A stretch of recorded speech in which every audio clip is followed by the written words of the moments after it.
Starting quite a bit earlier than usual, so we'll see how this works.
How about Arunachala?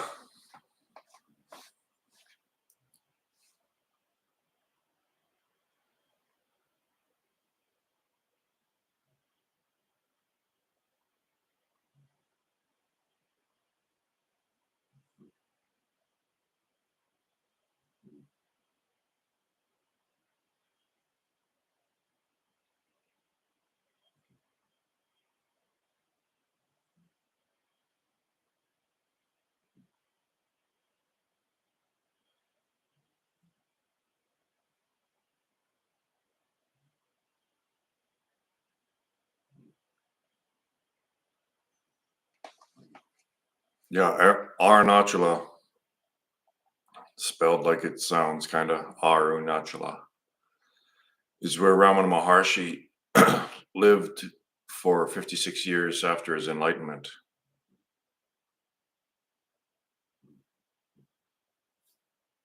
It's probably the holiest place on the planet. For me, it would be.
My cat is snoring. The regulars will know.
Yeah, I just thought maybe it would stir up some conversation or something. I don't know.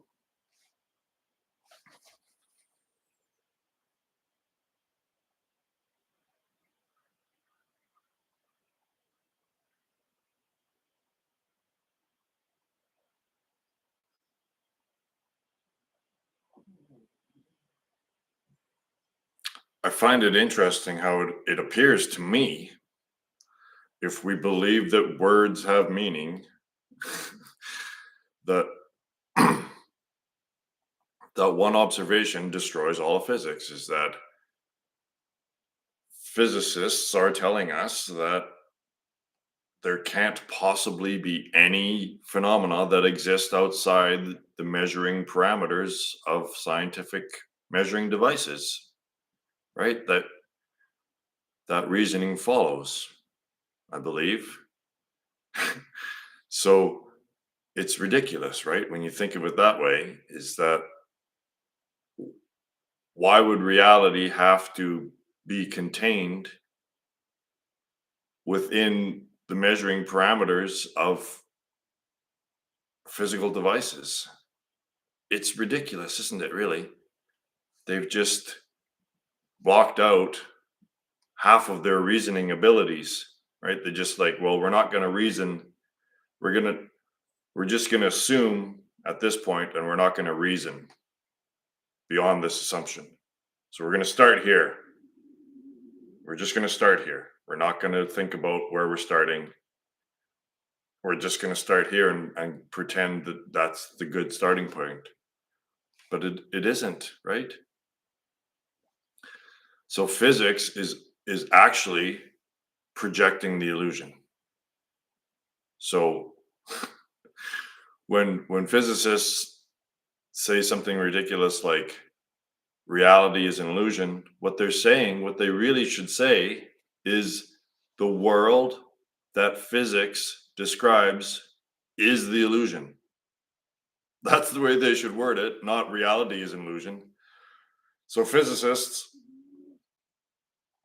they believe so strongly in their thinking they're attached so strongly to their thoughts that they deny their own experience if it's in opposition to their theory. So that's where the multiverse comes from. It's ridiculous, isn't it? It's the wooiest woo of all the woo woo.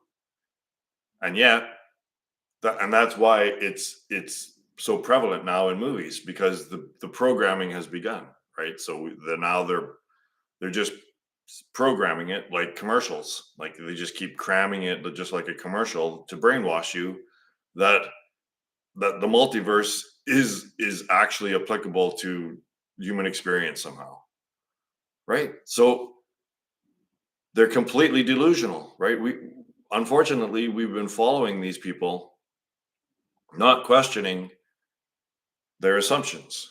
So now that I'm questioning their assumptions, they there's just silence, right? The silence is deafening, one might say. Like if someone finds fault in my reasoning, please show me. But to me, it's like physicists have succeeded, unfortunately, in deceiving all of human consciousness into believing that there can't be any phenomena that exist outside the measuring parameters of measuring devices. It's it's bizarre.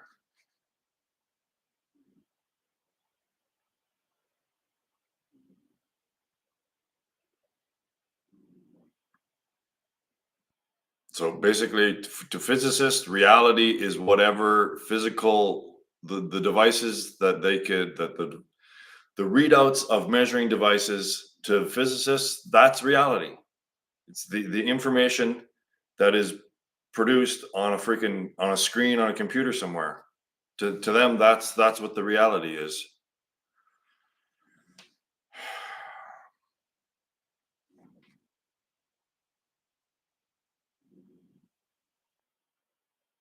They believe their theories and their thoughts are more real than their experience.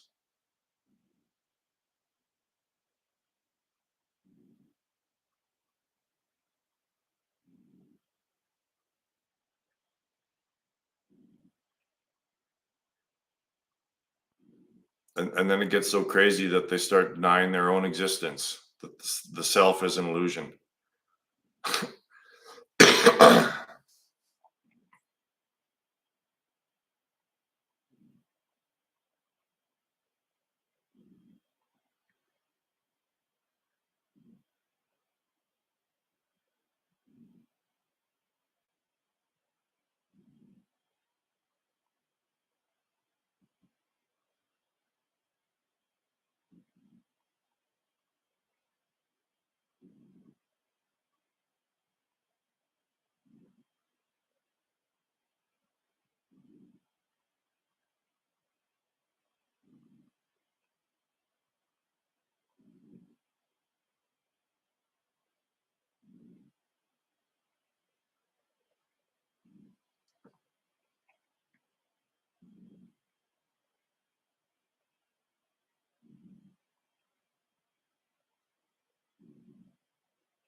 Yeah. Every all experience is a phenomenon, but and all experience is samsara.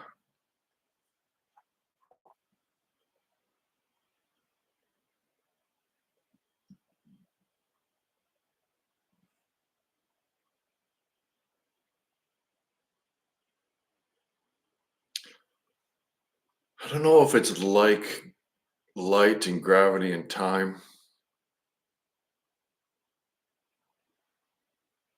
I guess anything that you put a name to, they're all phenomena. Like, yeah, they're anything that you can put a word to, that's a phenomenon. It's an it's an experience of some sort, whether it's a thought or a sensation.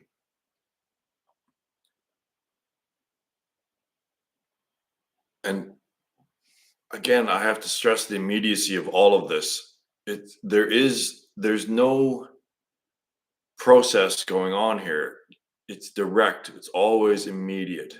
So it's always immediately drawing your attention. Every single thought and every single sensation that reveals itself to you is basically Maya drawing your attention out from self, out from the reality into the illusion, into the labyrinth. So people don't understand, like, when you find out the meaning of life, then every single moment has meaning. So this is really kind of intense, though. It's like people when I started, when I invested in cryptocurrency, all of your banking responsibilities, all of your financial responsibilities and banking responsibilities fall on you, right? That's total sovereignty. Is when I have most of my investments in cryptocurrency, it's up to me to hold on to that and keep it and take care of that. So when you realize the meaning of life, that it's all spiritual in nature, every single thing that you put your focus on matters. It moves from it moves from not having, like science has done, removing all meaning and reason to life. It shifts to everything has meaning in life. It's a complete 180 degrees. So now it's all spiritual practice. The one step path is the hardest core, the hardest spiritual practice there is. It is, because you just sit down, and with every single thought that comes up, you you ignore it. You just watch every single thought and every single sensation that arises, and you do not put your attention on it. It it attack it The way it works is that it grabs your attention initially because you notice it, right? You notice that there's a separate thought. There's a word or something that pops in. For me, it's usually just a word, or like a really short phrase will just pop in. So that's like the algorithm saying, "Hey, you want to follow this?" Right? "Hey, look at this." You don't want to look at yourself, you want to look at this because it's so interesting. And then if you follow whatever that thought, that phrase, or that sensation, oh, what's that? I'm going to go outside and check that out.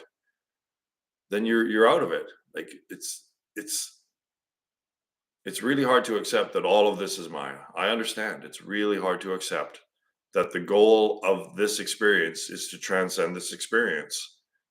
It's really difficult because it appears as though the meaning of life, if you look at biological evolution, is to just live. Right? It just seems like, well, the point of living is to just keep living. Well, no, no, it's not. It's not that at all.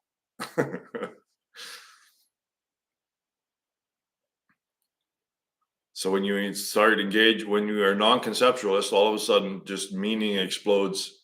There's nothing but meaning in life. Like every single thing is the game. So there's hints within the game that can help you, and there most of it is not hints. Most of it is labyrinth.